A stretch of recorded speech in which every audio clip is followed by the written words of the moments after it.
Grief is a tough experience at the best of times, but it's especially difficult at Christmas. There are so many expectations for the festive season to be filled with light and love and laughter. But for those of us who are grieving, the contrast between the expectations on the outside and what's really happening for us on the inside can make us feel particularly tender. If that resonates with you, tap the like button below.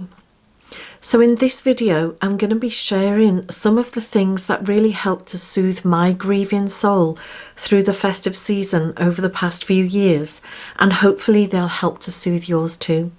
So let's dive in. If you're missing loved ones this Christmas time, then know that you're not alone. There are so many people hurting over the festive season, but for some reason we just don't talk about it. Way back in 2008, when my own mum passed into spirit, I remember feeling completely bewildered. There was just like no map for how do you do Christmas when your heart is breaking. And so since then, I've lost aunties and uncles and loved ones, and I am now in a position where I could look back over the years of grieving and really pull out and identify the things that really worked for me. And so in this video, I'm going to be sharing 5 different steps that I feel are critical to helping you through the festive season. Now, each of these steps builds on one another. Each one builds on the step before. And so I'd really suggest that you watch the entire video, and I'll put the timestamps down below. So if you want to skip ahead to the next section, feel free to do that. But if you watch all of them, then you'll have a complete idea of how to get through the festive season. The first step is allow yourself to feel. We all know that Christmas is the season to be jolly, but when you're grieving, trying to ignore how you're really feeling is actually counterproductive. If we try and push down or suppress those inconvenient feelings, they always express themselves in unhealthy ways anyway. So we may find ourselves feeling anxious or overwhelmed. We may lash out at loved ones or just feel resentful about the whole affair. So allow yourself to feel how you're really feeling without judgment. Now, whether your loved one passed away days ago, weeks ago, years ago, or even decades ago, doesn't matter. Your feelings are valid. Grief isn't a journey that happens to somebody else's timetable. It's a sacred process, and grief is a process that we walk in divine time. The second step is connect with what you need. Now, this is a lot easier to do once you've allowed yourself to feel. Listen to yourself deeply. Ask yourself, what do you want out of the festive season? What are the things that you do want to do, and what do you definitely not want to do? If you're struggling and feeling tender, for example, you may not want to be around a lot of different people. You may want to just keep a tight-knit group around you. You may not want to do a lot of cooking for a lot of people, or you may not want to drive a long distance, or maybe you don't want to stay away from home.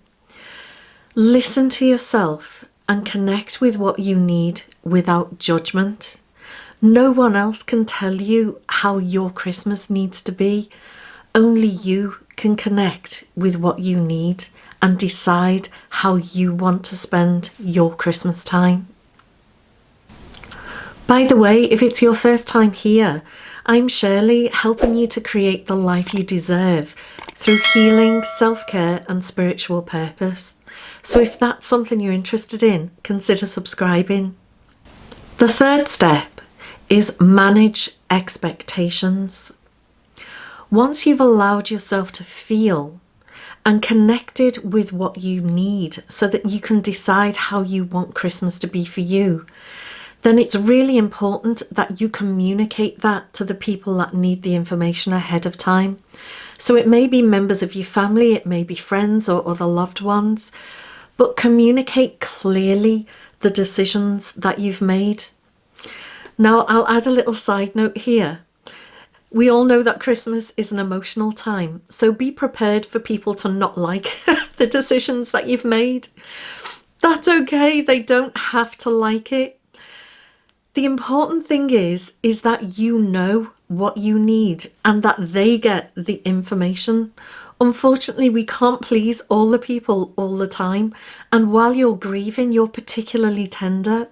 And so what I would say is be prepared for people to not like the decisions that you've made, and that's okay. Allow them to have their feelings, and then stay strong and stay true to the decision that you've made for you, because you're tender and grieving, and if they love you, even if they don't like the decision you've made, they will still respect it.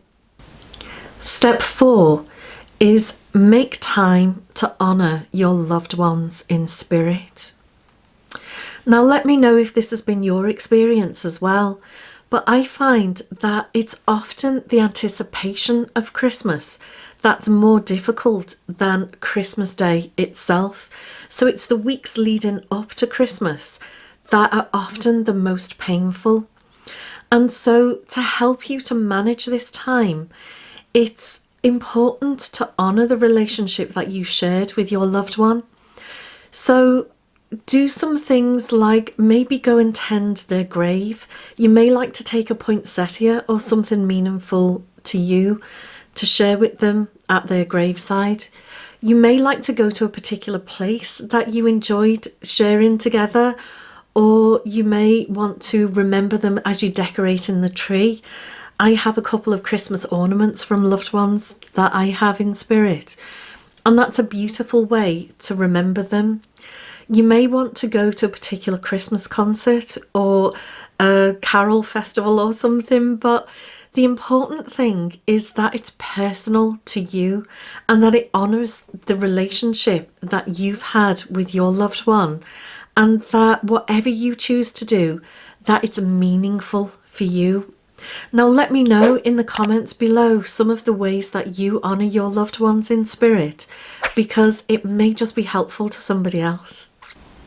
Step 5 is keep their festive spirit alive. I find it helpful to plan ahead of time how I'm going to include my loved ones into my Christmas Day celebrations. And so some things you might like to consider are lighting a candle and keeping that burning throughout your Christmas celebration. You may like to include some of their recipes or some of their favourite foods into your Christmas dinner, or watch a Christmas movie that they particularly loved. I also like to tell stories of Christmases past, of, funny things that have happened in the past with my loved one at Christmas. And another powerful way to keep their festive spirit alive is to simply wish them a Merry Christmas. Now, if you have some other, ways that you like to include them in the day, again, please just share that in the comments below. I'll really look forward to reading them. If your heart is feeling raw right now, then remember to reach out to a trusted loved one or to an organisation for support, and I'll put some helpful links in the description box below. Now, Christmas may never be the same without the loved one that you've lost, but I promise you that it can feel joyful and magical again. It's just in a different way than it felt before. And if you know somebody who's struggling with grief at this time of year, then please feel free to share this video with them too. Hopefully some of these resources can help you in your self-care over the Christmas period. I wish you a magical Christmas time, sweet soul. I'll see you in the next video.